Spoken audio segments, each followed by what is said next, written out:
Shri Rajalakshmi royal academy of science Vita तर्फे आयोजित केलेल्या या छानशा कार्यक्रमामध्ये मी प्राध्यापक शिवराज गलांडे सर्व विद्यार्थ्यांचं, पालकांचं, आप्तेष्टांचं, मित्रांचं मनापासून सहर्ष स्वागत करतो. जसं की सूरज सरांनी सांगितलं की मी तुम्हाला करिअर गायडन्स करणार आहे. मी गायडन्स करणार नाही, मी तुमच्याशी संवाद साधणार आहे. थोडेसे प्रश्न मी तुम्हाला विचारणार आहे, त्याची उत्तरं मला तुमच्याकडनं अपेक्षित आहेत. काही प्रश्न तुम्ही मला विचारा, ज्याची उत्तरं मी तुम्हाला देण्याचा प्रयत्न करेन. ओके, तर जास्त वेळ न घालवता आपण आपल्या मेन कार्यक्रमाला सुरुवात करूया. Career guidance. आता मित्रांनो, करिअर गायडन्स म्हणलं की पहिला प्रश्न निर्माण होतो, करिअर म्हणजे काय? सगळ्यात पहिला प्रश्न निर्माण होतो, करिअर म्हणजे काय? आपल्याला करिअर म्हटलं की मग इंजिनिअरिंग, मेडिकल, फार्मसी, ॲग्रिकल्चर, अजून बऱ्याचशा गोष्टी आठवतात. हे करिअर नाही आहे, ह्या फील्ड्स आहेत. इंजिनिअरिंग ही फील्ड आहे, मेडिकल ही फील्ड आहे, फार्मसी ही फील्ड आहे. करिअर म्हणजे काय? तर करिअर ही आयुष्य जगण्याची पद्धत आहे. Passion of life. तुम्हाला तुमचं आयुष्य कशा पद्धतीनं घालवायचंय, कशा पद्धतीनं व्यतीत करायचंय, जे काम तुम्ही करणार आहे, बघा काम प्रत्येकालाच करावं लागणार आहे. ओके, हे जे टिचबर पोट दिलंय ना देवानं, ते भरण्यासाठी प्रत्येकाला काही ना काहीतरी उद्योग करावाच लागणार आहे. पण तो उद्योग करत असताना, ते काम करत असताना आपल्याला मजा येणं गरजेचं आहे. आपण आपलं काम एन्जॉय केलं पाहिजे आणि ती काम करण्याची पद्धत म्हणजे करिअर. एक तुम्ही नाव ऐकलं असेल, स्वर्गीय अशोक कामठे सरांचं नाव ऐकलंय का तुम्ही? 26/11च्या भ्याड हल्ल्यामध्ये IPS होते ते, त्यांना वीरमरण आलं, देशासाठी त्यांनी मरण पत्कारलं. त्या अशोक कामठे सरांची एक किस्सा त्यांचा मी तुम्हाला सांगतो. अशोक कामठे सर UPSC मधून IAS, इंडियन ॲडमिनिस्ट्रेटिव्ह सर्व्हिस, याच्यामध्ये पण त्यांचं सिलेक्शन झालं. पण त्यांनी IAS पेक्षा IPS निवडलं, इंडियन पोलीस सर्व्हिसेस. आता IPS आणि IAS मध्ये फरक काय? तर IAS ही IPS पेक्षा वरची रँक आहे. मग जेव्हा ते IPSच्या मुलाखतीसाठी तिथं गेले, तिथल्या मुलाखतकाराने त्यांना प्रश्न विचारला, अहो तुम्ही एवढी चांगली IASची पोस्ट तुम्हाला मिळाली आणि ती पोस्ट सोडून तुम्ही IPS का निवडताय? त्याच्यापेक्षा थोडीशी खालची पोस्ट आहे ती. तर अशोक कामठे सरांनी सांगितलं की जिथं ऍक्शन आहे तिथं मला काम करायला आवडतं. IPSच्या क्षेत्रामध्ये, पोलीस क्षेत्रामध्ये जास्त ऍक्शन आहे, म्हणून मला तिथं काम करायचं. म्हणून त्यांनी IAS सोडून IPS हा जॉब पत्कारला. हे करिअर आहे. आपल्याला काय करायला आवडतं, आपलं काय पॅशन आहे ते ठरवणं म्हणजे करिअर. मग करिअरची सुरुवात कुठून होत असते? तर मी तुम्हाला एक थोडक्यात एक जनरल स्टॅटिस्टिक्स सांगतो. या जगामध्ये जेवढी संपत्ती आहे, संपत्ती म्हणजे पैसा, इस्टेट, जे काही आहे, सोनं, नाणं, हिरे, मोती, माणिक, जी संपत्ती आहे ना, त्या पूर्ण संपत्तीपैकी 97% संपत्ती जगातल्या 3% लोकांच्याकडे आहे. अंबानी, अदानी, टाटा, बिर्ला, बरोबर का? एलॉन मस्क, टेस्लावाला, माहितीये ना? जेफ बेझोस नाव ऐकलंय का? Bill Gates. ही नावं आपल्याला माहिती आहेत. का माहिती आहेत? कारण ही जगातली सगळ्यात श्रीमंत लोक आहेत. हे जगातले 3% लोक आहेत ज्यांच्याकडं जगातल्या पूर्ण संपत्तीपैकी 97% संपत्ती आहे. आणि राहिलेली 3% संपत्ती जी आहे ना, ती तुमच्या माझ्यासारख्या सामान्य माणसांकडे आहे, जे 97% आहेत. म्हणजे 3% संपत्ती 97% लोकांच्याकडं आणि 97% संपत्ती 3% लोकांच्याकडं. हा काय खेळ आहे? हे कसं झालं? तर याचं कारण सांगतो. याचं मेन कारण आहे, आपण जी सामान्य माणसं आहोत, सामान्य पद्धतीनं आपण सामान्य पद्धतीनं जगणारी माणसं आहोत. आपण आपल्या आयुष्यात एक चूक करतो. आपण जे शिक्षण घेतो, जे अभ्यास करतो, त्याची आपला एक क्रम आहे आपलं आयुष्य जगण्याचा. आपण सगळ्यात पहिल्यांदा शिक्षण घेतो. आता तुम्ही 10वीत शिकताय, माझं काहीतरी एज्युकेशन झालं, या सगळ्यांचं शिक्षण काही ना काहीतरी झालेलं आहे. आपण अगोदर शिक्षण घेतो, शिक्षण घेतल्यानंतर मग काम करायला सुरुवात करतो, कुठेतरी नोकरी करतो, कुठेतरी व्यवसाय करतो, काहीतरी काम करायला सुरुवात करतो आणि मग आपण आपल्या आयुष्याचं ध्येय ठरवतो. मला आयुष्यात काय करायचं? पूर्ण शिक्षण होईपर्यंत आपल्याला माहितीच नसतं आपल्याला काय करायचंय. नोकरी लागल्यावर आपण ठरवतो, एक काम करूया, चांगली नोकरी लागली की नाही, एक मस्तपैकी घर बांधूया, छानपैकी गाडी घेऊया, मुलांचं ध्येय असं सुंदर मुलीशी लग्न करूया. असतं काय म्हणतात त्याला, तो एक प्रत्येकाच्या आशा आकांक्षेचा भाग आहे तो, बरोबर आहे?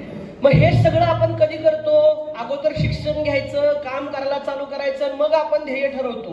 हे चुकतंय आपलं. हा सिक्वेन्स जो आहे ना आयुष्य जगण्याचा, हा सिक्वेन्स चुकतोय आपला.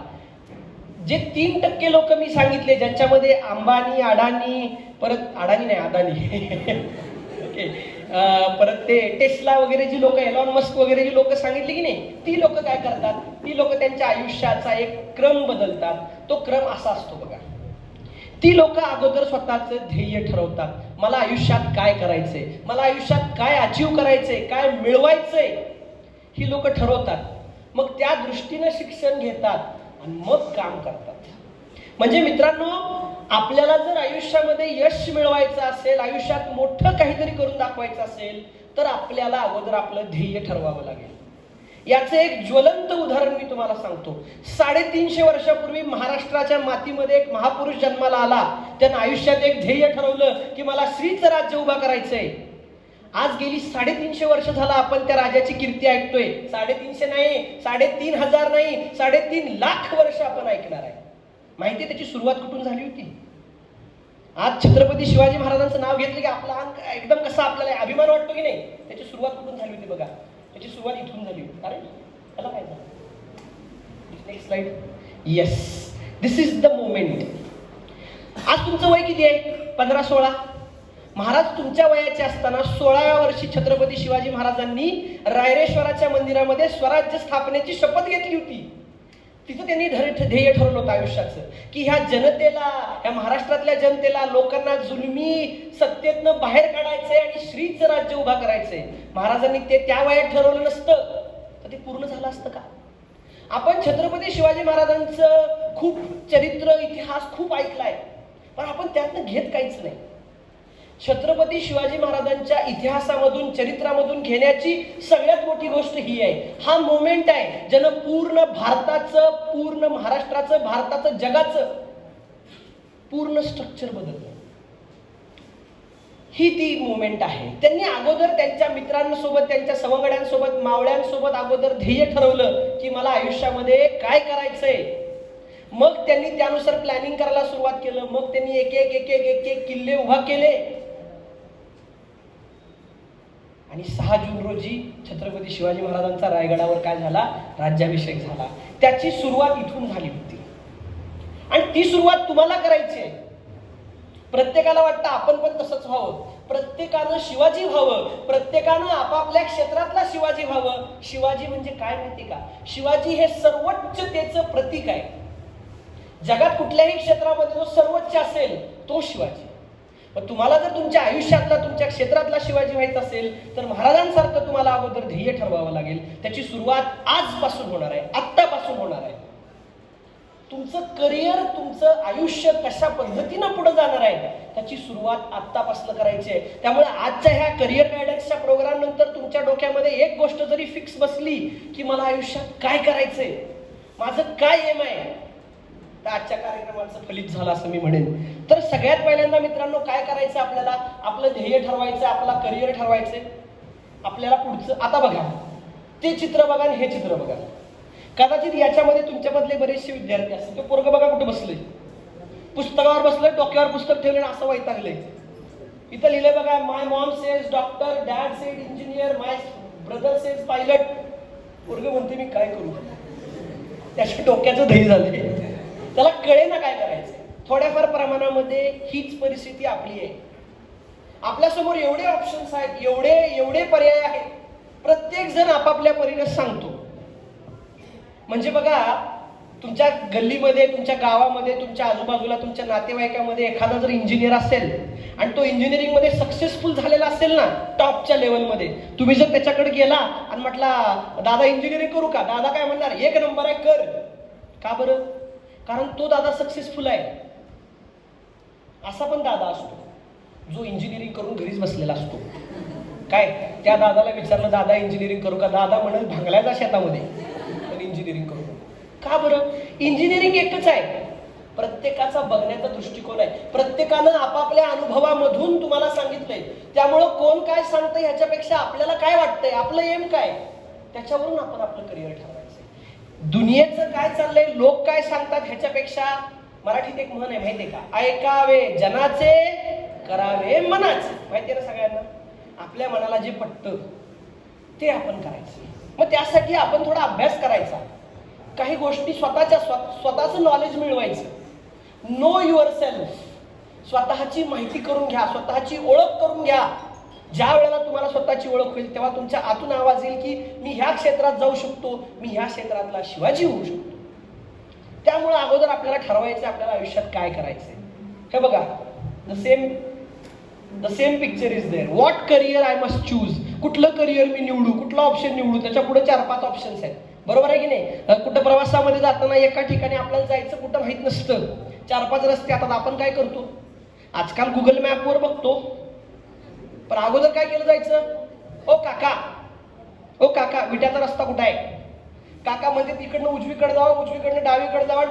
आपलं कन्फ्युजन होतं की नाही. नेक्स्ट. ओके, मग हे ऑप्शन्स आपल्या समोर आहेत. इंजिनिअरिंग आहे, मेडिकल आहे, फार्मसी आहे, ॲग्रिकल्चर आहे, स्पर्धा परीक्षा आहेत, सगळं आहे. आपण कन्फ्यूज आहोत. Okay, yes. सो आता मी तुम्हाला काही फॅक्टर्स सांगणार आहे की ज्याच्यावर आपण आपलं करिअर निवडू शकतो. सगळ्यात पहिल्यांदा, what factors affect my career choice. सगळ्यात पहिल्यांदा म्हणजे आपल्यावर कशाचा परिणाम पडलेला असतो, आपल्या पेरेंट्सचा जॉब.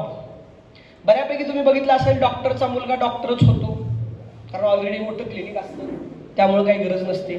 एखाद्याचे वडील जर म्हणजे फोर्सेसमध्ये असतील, आर्मीमध्ये, तर वडिलांची इच्छा असते की पोरांनी पण आर्मीमध्ये जावं, वरच्या लेवलला जावं, अजून ऑफिसर व्हावं. त्यामुळं पेरेंट्सचा पण त्यांच्या स्वतःच्या इच्छा, त्यांचा जॉब, याचा पण आपल्या लाईफवर खूप परिणाम पडतो. त्याच्यानंतर एज्युकेशन किंवा अचीवमेंट. बघा, प्रत्येकाला अभ्यासातली हुशारी जमतेच असं नाही बरं का. सगळेजण पुस्तकात हुशार असतात असं नाही. काही लोक वेगळ्या गोष्टीत हुशार असतात. म्हणजे एक वर्ग होता, त्या वर्गामध्ये चार प्रकारचे विद्यार्थी होते. एक सगळ्यात टॉपर, एक सेकंड मीडियम रेंज मधला, एक थर्ड रेंज मधला, आणि एक म्हणजे सगळ्यात वांड, म्हणजे बघायचं कामच नाही. अशी 3 मुलं होती, 3 जण. तो जो टॉपर होता की नाही, तो टॉप आला पहिल्या परीक्षेमध्ये, फर्स्ट रँकर आला. काय, आणि तो इंजिनियर झाला. काय झाला, एका मोठ्या पदावर इंजिनियर झाला. जो मीडियम होता की नाही, त्यानं थोडीशी मेहनत घेतली, मेहनत घेऊन मग त्याने एका सर्टन पॉइंटला त्याला स्वतःला एक ट्रिगर पॉइंट मिळाला. त्यानं खूप अभ्यास करून तो एक IAS ऑफिसर झाला. कोण झाला, IAS ऑफिसर. आणि जो सगळ्यात वांड होता की नाही, त्यानं एका पक्षाच्या चिन्हावर निवडणूक लढवली, आमदार झाला, खासदार झाला, मंत्री झाला. मग आता बघा, जो सगळ्यात हुशार आहे तो इंजिनियर, त्याच्यावर IAS, आणि त्या IAS ला कंट्रोल करणारा तो 10वी पास पण नाही, पण तो IAS ला कंट्रोल करतोय आणि IAS इंजिनियरला कंट्रोल करतोय. म्हणजे तुमच्या एज्युकेशनचं, शिक्षणाचं महत्व तर आहेच हो, पण तुमच्याकडे स्किल पण महत्वाचे आहेत. बरं, किती लोकांना क्रिकेटमध्ये इंटरेस्ट आहे? How many of you are interested in cricket? लोक असं म्हणतात की तुम्हाला ज्याच्यात इंटरेस्ट आहे त्यातलं करिअर निवडावं. ओके, एवढ्या सगळ्या लोकांना लय कमी आहेत. बरं, बऱ्याच मला स्वतःला इंटरेस्ट होता, क्रिकेटमध्ये लय आवडायचं, पण मी क्रिकेटर नाही झालो. काय नाही झालो माहिती का, त्या लेवलला खेळण्याचं टॅलेंट माझ्यामध्ये. आम्ही आपलं गल्लीतले तेंडुलकर, बरोबर. आपण सगळेच जे क्रिकेट खेळतात की नाही, सगळे गल्लीतले तेंडुलकर आहेत. गल्लीच्या बाहेर टॅलेंट आहे का? नुसतं इंटरेस्ट असून उपयोग नाही, आपल्याकडे टॅलेंट असलं पाहिजे. आपल्या स्वतःला काय आवडतं. मी तुम्हाला सांगतो, मी माझं जे करिअर आहे, आज मी शिक्षक म्हणून, टीचर म्हणून काम करतोय. ओके, हे माझं करिअर मी बाय चॉईस निवडलंय. बाय चॉईस आणि बाय चान्स हा एक प्रकार असतो. बाय चान्स म्हणजे दुसरं कुठंच काय नाही जमलं की मग हा मास्तर, हा एक प्रकार असतो. बाय चॉईस म्हणजे आयुष्यात आपल्याला हेच करायचं, कारण आपण हेच चांगल्या पद्धतीनं करू शकतो, असं करिअर मी निवडले. म्हणून माझं पर्सनल लाईफ, मी माझं एक उदाहरण सांगतो तुम्हाला. आपल्याला जे आवडतं, जे काम आपण एन्जॉय करू शकतो, ज्या गोष्टी करू शकतो, तो पर्याय आपण करिअर म्हणून निवडायचा. दुसरी गोष्ट, फायनान्सेस हा सगळ्यात मोठा फॅक्टर आहे. एखाद्याला डॉक्टर व्हायचं असतं, एखाद्याला काय व्हायचं असतं, डॉक्टर. ओके, डॉक्टर व्हायचे, MBBS करायचे, पण त्याची स्वतःची एज्युकेशनल कॅपॅसिटी तेवढी नाहीये. तो नीटमध्ये 720 पैकी 650 मार्क पाडू शकत नाहीये. मग दुसरा पर्याय काय, भरा डोनेशन आहे ना, तो पण पर्याय. खुशकीचा मार्ग, मागल्या दरवाजात एंट्री. पण 1 कोटी रुपये डोनेशन देण्याची ताकद आपली आहे का? आपल्या घरच्यांचे आहे का? नाही ना. मग कशाला आपण त्याचा विचार करायचा? शेवटी हे बघा, आपल्या पेरेंट्सच्या फायनान्शियल कंडिशनचा विचार आपण नाही केला तर कोणच करणार नाही. त्यामुळं करिअर ऑप्शन निवडत असताना फायनान्शियल कंडिशनचा पण खूप उपयोग केला पाहिजे, गोल ठरवला पाहिजे. वर्किंग कंडिशन्स असू द्या, आपला इंटरेस्ट किंवा स्किल असेल किंवा ग्रो करण्याची ऑपॉर्च्युनिटी असेल, या सगळ्या गोष्टींचा विचार करूनच आपण करिअर ऑप्शन निवडला पाहिजे. नेक्स्ट. येस, बघा नाव, समजा आपण करिअर निवडत असताना काही चुका केल्या. मी ह्या सांगितलेल्या गोष्टी सगळ्या आपण विचार न करता आपण काय करतो माहितीये का? करिअर निवडत असताना चुका काय करतो माहितीये का? माझा मित्र कॉमर्सला गेलाय म्हणून मी कॉमर्सला जाणार. मित्राने हिरी उडी मारली म्हणून तुम्ही मारणार का? सांगा मला. तुमच्या एका गल्लीतल्या कुठल्या तरी माणसानं म्हणजे इंजिनिअरिंग केलेलं असतं किंवा डॉक्टर झालेला असतो आणि त्याची आपण छपाई बघितली. छपाई म्हणजे गेल्या 2 वर्षात कोणाच चालत होतं? सगळं बंद होतं. मेडिकल आणि डॉक्टर डबल स्पीडनं. पहिला चेकिंगचा रेट 150 असला तर आता 350. करू वाटलं कारण जावा तिकडे. आपल्याला पर्याय आहे का दुसरा? आहे की नाही? मग ह्या सगळ्या गोष्टींचा विचार करून ह्या सगळ्या फॅक्टचा आपल्या मनावर परिणाम होऊन आपण एक करिअर ऑप्शन निवडतो. आणि तो जर हे बघा, आपण जर विचारपूर्वक निवडला, विचारपूर्वक कुणाच्या मॉडरेशन खाली न येता, कुणाचं म्हणणं न ऐकता, आपल्या मनाचा विचार करून जर आपण निवडला तर त्यात अपयश येत नाही. पण आपण जर दुसऱ्याच्या मॉडरेशन खाली करिअर ऑप्शन निवडला तर मग आपल्यावर बरेचसे परिणाम, बरेचसे प्रॉब्लेम्स होतात. ते चुकीचं करिअर निवडल्याचे काय प्रॉब्लेम्स आहेत, काय इम्पॅक्ट्स आहेत आपल्या डे टू डे लाईफवर, ते मी सांगणार आहे तुम्हाला. नेक्स्ट. सगळ्यात पहिला अनएम्प्लॉयमेंट, बेरोजगारी.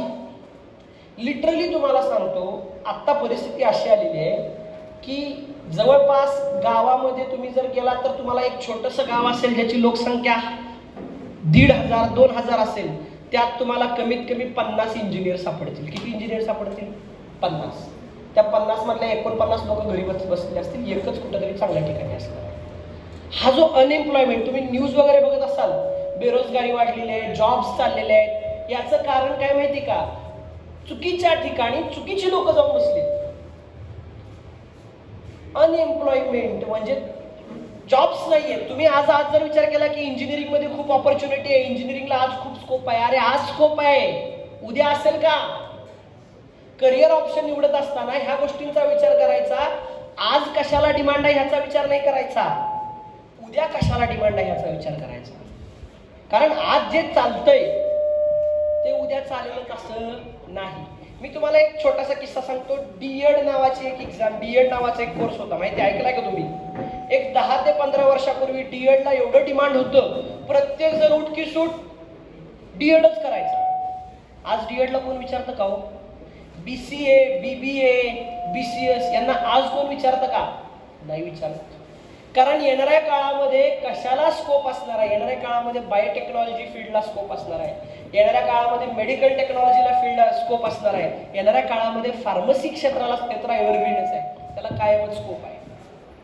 त्याच्यामुळं करिअर ऑप्शन निवडत असताना याही गोष्टींचा विचार केला पाहिजे की कशाला स्कोप आहे. ओके, त्याच्यामुळं अनएम्प्लॉयमेंट. नेक्स्ट असेल, पुढचं असेल बघा, अंडर एम्प्लॉयमेंट. अंडर एम्प्लॉयमेंट म्हणजे काय? जॉब तर मिळतो, पण पाहिजे असा पगार मिळत नाही. पाहिजे तर जॉब म्हणण्यापेक्षा आपण एखादा व्यवसाय करतोय, एखादा उद्योग करतोय, एखादी नोकरी करतोय, पण जी अपेक्षा असते आपल्याला, हे बघा, आज तुमचे आई वडील जे तुमच्यावर पैसा खर्च करतायत, तो पैसा ते इन्व्हेस्ट करतायत, गुंतवतायत. कुठल्या अपेक्षेनं? येणाऱ्या काळामध्ये त्यांना रिटर्न्स मिळतील ह्या अपेक्षेनं. मग जर तुम्हाला अशी नोकरी मिळाली की ज्याच्यामध्ये तुम्हाला पाहिजे असं म्हणजे तुमचाच खर्च निघणार, पुण्यासारख्या ठिकाणी तुम्ही 12,000 रुपयाच्या नोकरीवर काम करताय, कितीच्या? 12,000. तिथं 6,000 रुपये भाडं आहे आणि 8,000 मेस आहे, किती झाले? 14,000. तुम्ही कमवताय किती? 12,000. घरात त्याला 2,000 रुपये महिना द्यावा. उपयोग आहे का त्या जॉबचा? त्या काम करण्याच्या पद्धतीचा उपयोग आहे का? कारण ती अंडर एम्प्लॉयमेंट आहे. तुम्हाला रोजगार तर मिळतोय, पण जेवढा मिळाला पाहिजे तेवढा मिळतोय का? त्यामुळे हा पण त्याचा इम्पॅक्ट होऊ शकतो. नेक्स्ट, पुढचं. येस, आणि पुढे काय? बघा, हा व्यक्ती मला कशा डोकं ठेवून बसलाय. काम करता माहिती का? कारण तो त्याच्या कामामध्ये समाधानी नाहीये. त्याला जॉब डिससॅटिस्फॅक्शन म्हणतात. एखादं काम करताना आपण मजा केली पाहिजे, एखादं काम करताना आपण एन्जॉय केला पाहिजे. पण जर आपल्याला न आवडणारा जर न काय होतं त्याला नाईलाजास्तव एखादा जर करिअर ऑप्शन आपल्या समोर आला, एखाद्या ठिकाणी आपण व्यवसाय करतोय, जॉब करतोय, तर त्या कामात मन लागत. तुमच्या माहितीसाठी सांगतो, आपण आपल्या आयुष्याची 40 वर्ष, किती वर्ष? 40 वर्ष म्हणजे 8 लाख तास. किती तास? आपल्या पूर्ण 80,000 तास, सॉरी 80,000 तास, 80,000 आवर्स आपल्या आयुष्यात त्या नोकरीसाठी, त्या कामासाठी स्पेंड करणार आहोत. आणि ते काम करताना जर आपल्याला मजा येत नसेल तर काय उपयोग आहे? आपल्या आयुष्यात म्हणजे निम्म आयुष्य जाणार आहे आपलं त्याच्यात, त्या काम करताना. ते जर काम आपण एन्जॉय करत नसेल, आपल्याला ते काम करताना आपल्याला जर मजा येत नसेल, त्याचा काय उपयोग आहे का? त्यामुळे आपल्याला आपल्या कामामध्ये सॅटिस्फॅक्शन मिळालं पाहिजे, जॉब डिससॅटिस्फॅक्शन मिळालं पाहिजे. दुसरं, जेव्हा तुम्ही अशा ठिकाणी जिथं अंडर एम्प्लॉयमेंट असते, तुमच्या मनासारख्या काही गोष्टी होत नाही, तिथं आपले ड्रीम्स पूर्ण होत नसतात. प्रत्येकाचं स्वप्न असतं काहीतरी, आपल्या आईवडिलांसाठी काहीतरी करायचं, चांगलं घर बांधायचं, चांगली गाडी घ्यायची, प्रत्येकाचं स्वप्न असतं. पण आपण जर चुकीच्या मार्गाने गेलो, चुकीचा करिअर ऑप्शन निवडला, तर आपले ड्रीम्स पूर्ण होत नाहीत. हे सगळे इम्पॅक्ट एका चुकीमुळे होतात. त्यामुळे ही चूक करायची नाही आपल्याला. मग आज तुम्ही 10वीत आहात, 10वीतून तुम्ही 11वी 12वीला जाणार आहे. पुढं तुमच्या आयुष्याचं एक नवीन पान सुरू होणार आहे. तुमच्या आयुष्याला एक वेगळा टर्न बसणार आहे. या आयुष्याची नवीन सुरुवात करत असताना आपल्या हातून ती चूक व्हायला नको. मग कुठले कुठले करिअर ऑप्शन्स चांगले चांगले जे तुमच्या पुढे असतात, असू शकतात, की ज्याच्यामुळे तुम्ही तुमचे सगळे ड्रीम्स पूर्ण कराल, जे करताना तुम्हाला जे काम करताना तुम्हाला मजा येईल. ओके, जे काम करताना तुम्हाला जॉब सॅटिस्फॅक्शन मिळेल, आनंद मिळेल, ते करिअर ऑप्शन्स कुठले आहेत ते आपण बघणार आहोत. ओके, येस, नेक्स्ट जाऊ दे. सो मेनली मी थोडं सायन्स फील्ड विषयी बोलणार आहे, कारण 10वी नंतर तुमच्या पुढे आर्ट्स, कॉमर्स आणि सायन्स या 3 मेजर ब्रांचेस आहेत. पण जास्त ऑपॉर्च्युनिटीज जर बघायला गेलो, संधी, सुंदर पिचाईचं नाव कोणाला माहिती आहे? सगळ्यांना माहिती आहे. कोण आहे? येस, सांग मला. Yes, very good. गुगलचे सीईओ आहे. ओके, आनंद अग्रवाल का? गुगल कंपनीचे सीईओ आहे. Yes yes, very good very good. ते गुगल थोडक्यात काय, ते गुगलचे हेड आहेत थोडक्यात. बरोबर बरोबर आहे. आनंद अग्रवालचं नाव कोणी ऐकलंय का? सॉरी, पराग अग्रवाल. माहिती कोणाला पराग अग्रवाल कोण आहे? ट्विटरचे सीईओ आहे. ट्विटर माहिती आहे सगळ्यांना? त्या ट्विटरचे सीईओ आहे. अरविंद केजरीवालचं नाव ऐकलंय? कोण आहे? दिल्लीचे मुख्यमंत्री. हे सगळे कोण आहेत माहिती बाळांनो? हे सगळे IITians आहेत. कोण आहेत? IITians. आता IITians म्हणजे कोण? या सगळ्यांनी IIT, Indian institute of technology, जे भारतातलं सगळ्यात बेस्ट इंजिनिअरिंग कॉलेज आहे, त्याच्यामध्ये इंजिनिअरिंग केली. सिलिकॉन व्हॅली हा शब्द ऐकलाय का तुम्ही? अमेरिकेतली एक जागा आहे जिथं पूर्ण IT सेक्टर जे आहे, गुगल, ज्या काही गोष्टी आजकाल डिजिटलाइज झालेल्या आहेत, त्या सगळ्यांचा कंट्रोल त्या सिलिकॉन व्हॅलीमध्ये केला जातो. आणि त्या सिलिकॉन व्हॅलीचा कंट्रोल आपल्या हातात आहे. तुमच्या माहितीसाठी सांगतो, सिलिकॉन व्हॅलीमध्ये काम करणारे 70% इंजिनियर अमेरिकन लोक मोर्चा काढतात, बास करा ही भारताची लोक, आम्हाला जॉब द्या. पण तरी पण कंपन्या भारतीय लोकांना का घेत आहेत? कारण आपल्याकडे ते टॅलेंट आहे. आपली जी संस्था आहे IIT, Indian institute of technology, त्या इंडियन इन्स्टिट्यूट ऑफ टेक्नॉलॉजी मध्ये जर तुम्ही इंजिनिअरिंग केलं, तुमचं आयुष्य झालं, लाईफ झालं. हे बघा, इंजिनिअरिंग बद्दल लोकांनी बऱ्याचशा चुकीच्या गोष्टी म्हणजे भ्रम पसरवले. मी तुम्हाला एक छोटासा किस्सा सांगतो, एक जोक सांगतो. ओके, जोक एक सांगतो, ऐकायचं सगळ्यांना. एक मुलगा असतो, 12वीची परीक्षा दिलेली असते, 12वी पास आउट होऊन एका साध्या इंजिनिअरिंग कॉलेजमध्ये त्याने ऍडमिशन घेतलेलं असतं. आणि पहिल्या दिवशी तो कॉलेजला जातो. पहिल्या दिवशी कॉलेज म्हणजे किती एक्साइटमेंट असते की नाही, नवा ड्रेस घालून, नवीन बॅग, एकदम स्टाईल मध्ये तो केलेला असतो. पहिला दिवस 10 वाजता कॉलेज असतं आणि ते मुलगा थोडा एक्साइटमेंट मध्ये तो 9 वाजता, पहिला दिवस आहे ना, एवढी एक्साइटमेंट असते की नाही, तो 10च्या ऐवजी किती वाजता जातो? 9 वाजता. तो कोणच आलेलं नसतं. गेल्या त्याला गेटवर कोण भेटतं? एक वॉचमन भेटतो. गेटवर भेटलो. आता तो म्हणतो 10 वाजेपर्यंत करायचं काय? एक काम करूया, वॉचमन काकाला कॉलेज विषयी थोडी माहिती विचारू. मग ते वॉचमन काकाला सांगतात काय नाव तुमचं, काय असं तसं थोडीफार चर्चा होते. आणि मग तो शेवटचा त्याच्या ठेवणीतला मेन महत्वाचा प्रश्न विचारतो, काका कसं आहे हो कॉलेज? मी कॉलेजला फर्स्ट इयरला ऍडमिशन घेतले, कसं आहे कॉलेज? काका खूप छान उत्तर देतात, खूप चांगलं आहे बाळा, मी पण इथंच इंजिनिअरिंग केलं होतं. ओके, हा जोक्स पार्ट, हा थोडासा आपण काय म्हणतो थोडा विनोदाचा भाग. पण ही परिस्थिती आहे का? आहे. येस, आहे ही परिस्थिती. पण ही IIT मध्ये आहे का? आहे का? ही MBBS करणाऱ्या माणसाला, MBBS साधा डॉक्टर असू द्या, त्यांच्यावर ही परिस्थिती आलेली आहे का? नाही आलेली. त्याच्यामुळे तुम्हाला करिअर करायचं ना, तुम्हाला इंजिनियर व्हायचं ना, टॉपच्या इन्स्टिट्यूट मधनं होऊया, IIT मधनं होऊ, NIT मधनं होऊ, COEP मधनं इंजिनियर होऊ, लोक मागे लागतील, साहेब साहेब या आमच्याकडे जॉबला.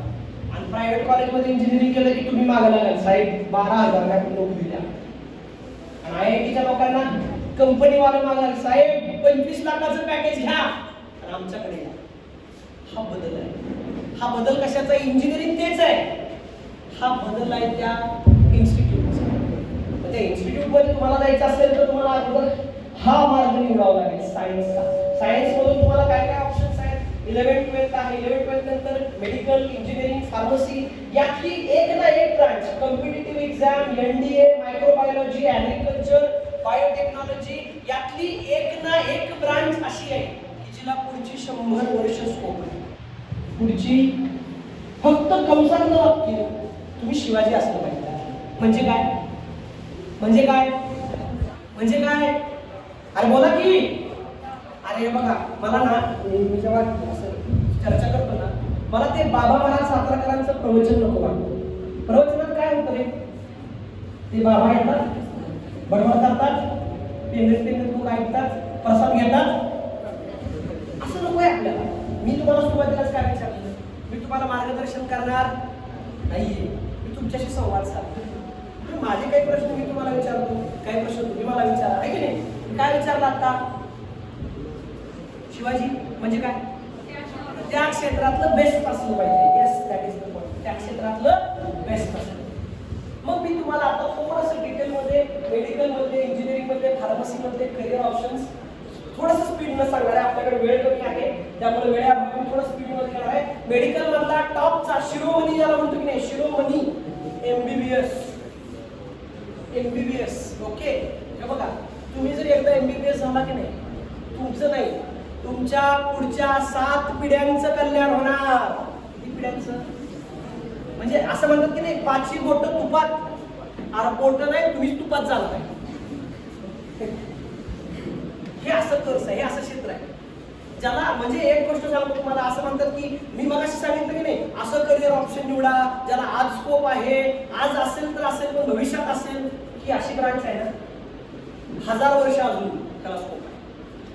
1000 वर्ष. आता तुम्ही मला सांगा, कोरोना जाईनाच गेलाय, पहिली लाट, दुसरी लाट, आता अजून गोमावते डोक्यावर. येते का काय, येते का काय, येते काय, आहे की नाही टाकते, बरोबर आहे. याच्यामुळे बाकीच्या सगळ्या क्षेत्रांवर परिणाम झाला. हे एकमेव असं क्षेत्र आहे की जे 3 पटीनं वाढलं. लिटरली तुम्हाला सांगतो, एवढे हॉस्पिटल झाले मल्टी स्पेशालिटी हॉस्पिटल, कुठून आले? गरज होती त्यावेळेला, आणि ही गरज कायम अशीच राहणार आहे. त्यामुळं हा करिअर ऑप्शन बेस्ट आहे सगळ्यात. ह्यासाठी तुम्हाला मेहनत करावी लागेल. येस, MBBS पुढं. ओके, नेक्स्ट काय? BDS, bachelor of dental surgery, दातांचा डॉक्टर. आपण म्हणतो कुठं दातांचा डॉक्टरला स्कोप आहे? आरलाही स्कोप आहे. MBBS जर असला तर एका तपासणीचे तो 150, 200, 300, 500 रुपये घेतो. दाताचा डॉक्टर 2000 रुपये घेतो. त्यानं 50 पेशंट चेक केले, ह्यानं 20 चेक केले, कुणाचा फायदा जास्त आहे? नाही नाही, आजकालच्या लोकांना तर एवढी, म्हणजे एक चुकीची गोष्ट आहे. गुटखा वगैरे खातात ना लोक, किती पण खाणार, परत दात साफ करून येणार, डिमांड आहे. त्याच्यामुळे ह्या क्षेत्राला पण भरपूर स्कोप आहे. त्याच्यानंतर BAMS, bachelor of Ayurvedic and medical surgery, BAMS हा असा कोर्स आहे की तो MBBS च्या इक्विव्हॅलेंट, MBBS च्या बरोबर आहे. त्यामुळे त्याला सुद्धा खूप स्कोप आहे. पुढे फास्ट BHMS होमिओपॅथी असेल, त्याच्यानंतर बी फार्म आणि D pharm, bachelor of pharmacy आणि डिप्लोमा इन फार्मसी, हा असा कोर्स आहे की ह्याला सुद्धा मिळत नाही. पुढची कित्येक वर्ष बघा सगळी दुकानं बंद होती कोरोनामध्ये, होती का नव्हती सांगा? कोरोनामध्ये सगळी दुकानं बंद होती की नाही? पूर्ण गावामध्ये फक्त एकच दुकान 24 तास चालू होतं. कुठलं किराणा दुकानाला सुद्धा 10 ते 2, 10 ते 12 एवढं लिमिटेशन दिलं होतं. मेडिकल दुकानाला काही लिमिटेशन 24 तास चालू होतं. छपाई हाच असाच स्कोप याच्यामध्ये पण भविष्यात राहणार आहे. त्यामुळे हा एक चांगला करिअर ऑप्शन आपल्यासाठी होऊ शकतो. Bachelor of physiotherapy, cricket match मध्ये वगैरे बघितलं का? फिजिओथेरपिस्ट म्हणजे काय सांगतो, क्रिकेट मॅच मध्ये एखादा खेळाडू इंजर्ड झाल्यावर बघितलं का तुम्ही? एक माणूस पिशवी घेऊन पण येतो बघा, बघितलं का? आपल्या इंडियन टीम मध्ये टकलाय वगैरे टॅक्टिक फॉर हात नाव आहे, ती येतं पडत बॅट घेऊन. तो कोण आहे माहिती? फिजिओथेरपिस्ट. जितका डिमांड MBBS डॉक्टरला आहे तितकाच मोठ्या सिटीज मध्ये फिजिओथेरपिस्टला सुद्धा आहे. त्यामुळे तुम्ही त्याला सुद्धा एक चांगला करिअर ऑप्शन म्हणून निवडू शकता. मेडिकल टेक्नॉलॉजी असेल म्हणजे बघा आता कुठलाच डॉक्टर तुमचं चेकिंग केल्याशिवाय म्हणजे म्हणजे काय म्हणतात त्याला, ब्लड टेस्ट करा, MRI करा, CT स्कॅन करा, हे केल्याशिवाय तो पुढे ट्रीटमेंट करत नाही. त्यामुळे टेक्नॉलॉजी, मेडिकल टेक्नॉलॉजी हे जे इन्स्ट्रुमेंट्स आहेत याच्या ऑपरेटर्सला, हे बनवणारे इंजिनियर्स आहेत त्यांना सुद्धा खूप प्रचंड डिमांड असणार आहे. ओके,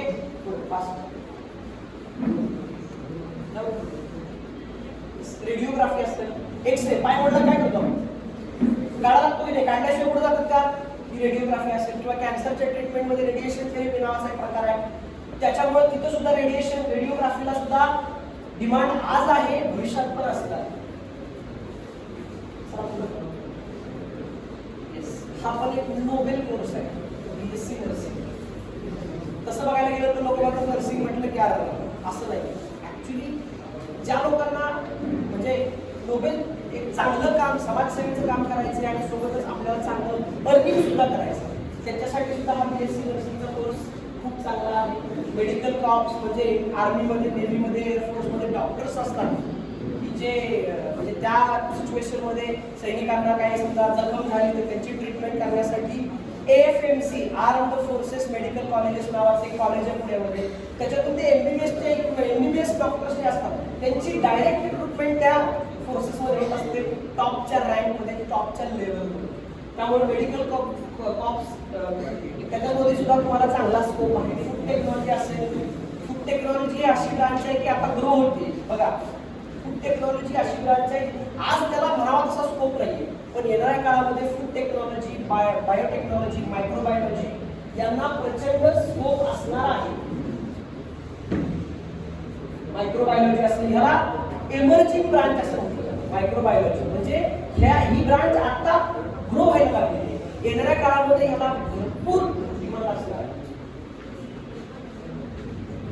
ऍग्रिकल्चर, आता हा ऍग्रिकल्चर क्षेत्र भारत कृषीप्रधान देश आहे, बरोबर आहे. त्याच्यामुळे शेती क्षेत्राला आता उलट शेती क्षेत्रामध्ये नवीन टेक्नॉलॉजी, टेक्निकली आणि ट्रेडिशनल पद्धतीने लोकांनी शेती करायची बंद केलेली आहे. आता मॉडर्न टेक्निक वापरायला लागली. ती मॉडर्न टेक्निक लोकांपर्यंत पोहोचवण्यासाठी ऍग्रिकल्चर क्षेत्राला मॅन पॉवरची खूप गरज आहे. ती मॅन पॉवर तुमच्या स्वरूपात मिळेल तर तुम्ही ह्याच्यामध्ये तुमचं चांगलं करिअर करू शकता. ओके,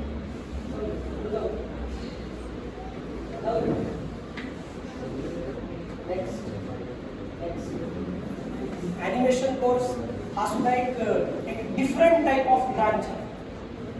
मी तुम्हाला 1-2 मिनिटात आमचा एक किस्सा सांगतो. आमचा एक विद्यार्थी आहे, काय नाव सर त्याचं? अक्षिंगे. एक 5 वर्षापूर्वी आम्ही थोडंसं ॲनिमेशनचे व्हिडिओज तयार करायचे ठरवलं होतं. आपल्या आहेतच अकॅडमीमध्ये आल्यानंतर तुम्हाला बघायला मिळतील की ऑडिओ व्हिज्युअल टेक्नॉलॉजीचा वापर करून कसे कन्सेप्ट तुमच्यापर्यंत डिलिव्हर केले जातात. ते व्हिडिओ करण्यासाठी आम्ही ठरवलं एका माणसाला अपॉइंट करूया. मग आमचा जो ऋषिकेश होता त्यानं ॲनिमेशनमध्ये कोर्स केला होता. आम्ही एक्साइटमेंटमध्ये ऋषिकेशला अपॉइंट केला. अरे आपलाच विद्यार्थी आहे, तो म्हणाला या सर करून देतो. त्यानं एक व्हिडिओ करून दिला आम्हाला, असला जबरदस्त व्हिडिओ करून दिला. आम्ही खुश.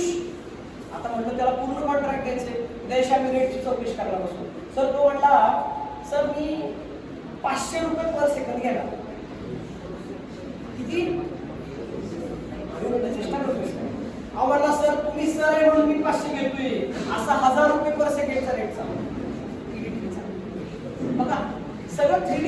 असं केलं, बाहुबली पिक्चर बघितलाय का? तो धबधबा तेवढा तुमचा खराब होता का रे?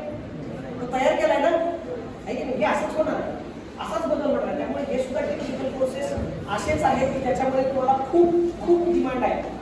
इंजिनिअरिंगमध्ये, इंजिनिअरिंग क्षेत्रामध्ये मगाशी मी सांगितल्याप्रमाणे इंजिनिअरिंग कुठलं पण करा, इंजिनिअरिंग कुठलंही करा, इंजिनिअरिंग हे टॉपच्या इन्स्टिट्यूट मधून केलं पाहिजे. IIT असेल, MIT असेल, COEP असेल, वालचंद कॉलेज आहे, कराड गव्हर्नमेंट कॉलेज आहे, हे टॉपचे इंजिनिअरिंग कॉलेजेस आहेत. आज तुम्हाला सांगतो IT सेक्टरमध्ये, IT क्षेत्राला एवढं डिमांड आहे, एवढं डिमांड आहे. काल कराड गव्हर्नमेंट कॉलेजचा आमचा एक विद्यार्थी ऋषिकेश भुमरे नावाचा मेकॅनिकल ब्रांचचा विद्यार्थी आहे, त्याचं इन्फोसिसला सिलेक्शन झालंय IT सेक्टरमध्ये. त्याला विचारलं कसं काय रे बाबा? म्हणलं सर, ती इन्फोसिस वाले 5 वेळेस येऊन गेले कॉलेजमध्ये, एकाच वर्षी 5 वेळेस. एका इन्फोसिसचे, कॉग्निजंटचे वेगळे, TCSचे वेगळे, जवळपास त्यांनी टोटल पूर्ण महाराष्ट्रामध्ये 40,000 विद्यार्थ्यांचं पोस्टिंग केलं यावर्षी. 40,000 विद्यार्थी. फक्त काय, तुमच्याकडे टॅलेंट पाहिजे, तुमच्याकडे स्किल पाहिजे, आणि त्याची सुरुवात आतापासून होणार. ॲज अ युनिट म्हणून, ॲज अ अकॅडमी म्हणून Rajalakshmi royal academy of science तर्फे आम्ही विद्यार्थ्यांना शैक्षणिक गोष्टींबरोबरच त्यांच्या ह्या स्किल्स ज्या एक्स्ट्रा असतात, एक्स्ट्रा करिक्युलर स्किल्स असतात, याची सुद्धा ग्रोथ होईल तुमची. याच्यासाठी आम्ही खूप चांगल्या पद्धतीनं काम करतो आहोत. बरं, मग आता प्रश्न असा आहे, सर मग तुम्ही एवढे करिअर ऑप्शन सांगितले, मग इकडे जाण्यासाठी आम्हाला काय केलं पाहिजे? त्यासाठी सगळ्यात मोठा अडचण म्हणेल मी, संधी म्हणेल, ती एंट्रन्स एक्झाम आहे. JEE असेल, नीट असेल, CET असेल. गेली 10 वर्ष झालं या क्षेत्रामध्ये कराड विटा परिसरामध्ये टॉपचा रिझल्ट देणारी अकॅडमी आपली royal academy, Rajalakshmi royal academy of science आहे. या अकॅडमीच्या माध्यमातून तुम्हाला खूप चांगलं करिअर ग्रो करण्याची, खूप चांगलं करिअर शेप करण्याची, तुमचे स्वप्न, जी मोठी मोठी स्वप्न आहेत ती पूर्ण करण्यासाठी मदत मिळेल.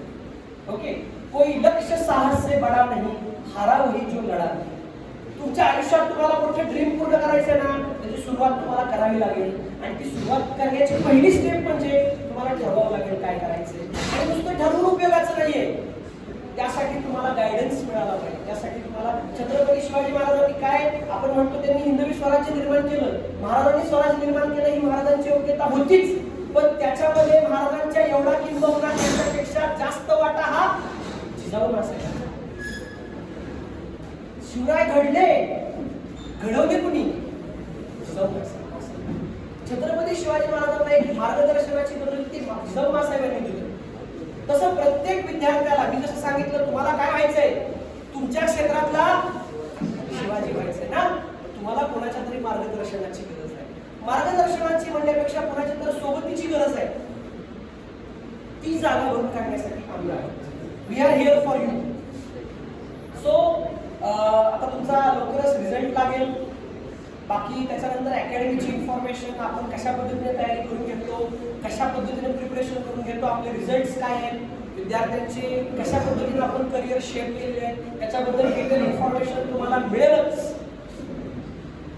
त्यामुळे आता जास्त वेळ प्रमुख पाहुणे पण आलेले आहेत. ओके, सोलापूरवरून विशाल गरड सर आले आहेत. सरांचं म्हणजे तुम्ही आता मी बोलण्यापेक्षा तुम्ही ऐका. 1.5-2 तास तुम्हाला कसा वेळ गेला कळणार नाही. त्यामुळे आता मी मध्ये जास्त वेळ घेणार नाही. मला जेवढी माहिती तुम्हाला द्यायची होती तेवढी मी दिलेली आहे. तुम्हाला याच्या बाबतीमध्ये अजून डिटेल इन्फॉर्मेशन हवी असेल तर इथं मायनी रोडला आपलं ऑफिस आहे, Shri Rajalakshmi royal academy of science, Bhima plaza. इथं कधीही या, तुम्ही या, तुमच्या पालकांना घेऊन या, तुमच्या बरोबर अजून कोण मित्र असेल त्यांना घेऊन या.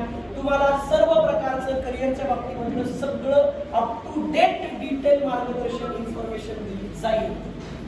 ओके, कोणाला काही शंका विचारायच्या आहेत का? आता थोडासा वेळ कमी आपल्याकडे, हवं तर आपण आपलं सेशन सगळं संपल्यानंतर एक 5 मिनिटं थोडासा तुमच्या शंका काय असतील तर मी त्याचं निरसन करेन. ओके, मग ह्या वेळेला आत्ता तुमची रजा घेतो. तुम्ही सगळ्यांनी मी जे काही सांगितलं ते मनापासून ऐकलं, त्याबद्दल अकॅडमीच्या वतीने मी पर्सनली माझ्या वतीनं तुम्हा सर्वांचे आभार मानतो आणि थांबतो. थँक्यू. जय हिंद.